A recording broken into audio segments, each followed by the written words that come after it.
সূরা আর রহমান আয়াত 17। তিনি দুই পূর্ব ও দুই পশ্চিমের রব।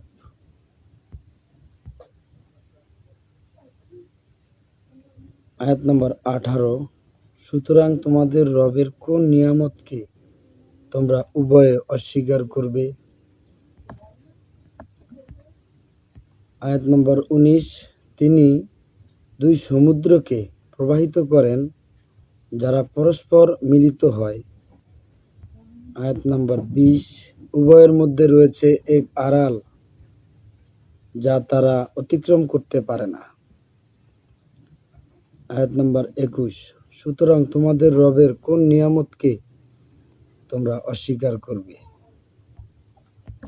আয়াত নম্বর 22। উভয় সমুদ্র উৎপন্ন হয় মণিযুক্ত প্রবাল। আয়াত নম্বর 23। সুতরাং তোমাদের রবের কোন নিয়ামতকে তোমরা উভয়ে অস্বীকার করবে?